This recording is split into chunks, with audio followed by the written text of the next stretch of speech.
I was planning to end my life and no one knew. I was the strong one, the firefighter, the dad, the guy who held it together, but inside I was collapsing. Here's what really happened and how I finally clawed my way out.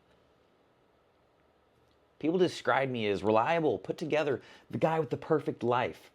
The white picket fence, the wife, the kids, the job. On social media, it looked flawless, but strong was just code for I'm not allowed to fall apart. I held it in. I got through fire academy, probation, traumatic calls, an unhealthy marriage. I became a dad, and I never showed weakness because I thought strength meant pretending everything was fine. But it crept in. I started drinking more, not for fun, just to not feel. I'd come home from a 72-hour shift, and instead of wanting to be present, I'd go to the bar. Not because I wanted to party, but because I didn't want to be present. I didn't want to spend time with my wife. I didn't want to be asked how I was. I also didn't really care how she was. I had big enough problems, and I couldn't take on anyone else's. And if this version of life was the peak, I didn't want it. It wasn't a breakdown. It was a slow fade. I felt nothing, just nothing. And it spread like a fog that started in my chest and moved throughout everything until I couldn't feel anything anymore. Just this black hole, cold, empty, silent. And so I tried to fill it. God, I tried to fill it. I drank. I got into fist fights. I argued on scene with coworkers, and nothing worked. I wasn't living. I was just floating in this endless, numb ocean. No shoreline, no direction, nothing. And I started to wonder, is this it? Is this what death feels like? Just the absence of feeling? No pain, no hope, just silence?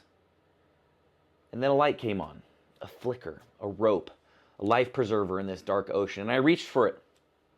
Not because I was brave, but because I needed anything, even pain. And I felt something.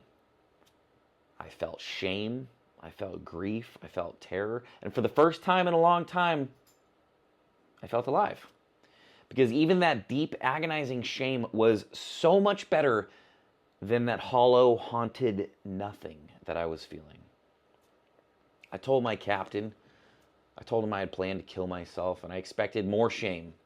I expected to be judged, and instead he said, let's get you help. That moment saved my life. Therapy helped. Sobriety gave me clarity. Faith gave me hope. I met a woman who wanted to walk a road of healing with me, and she pointed me towards church. Now she's my wife.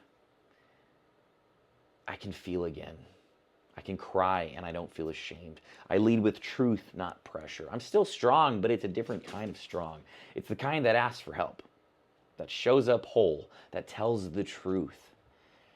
If you're the strong one, but you're silently drowning, let this video be a life preserver. There's a way out. You're not broken. You're not alone. I see you. Stick around. There's more to life. That thing you think can't change, it's too big. The mistake was too large. You hurt too many people. You've lived a lie for too long. You can change.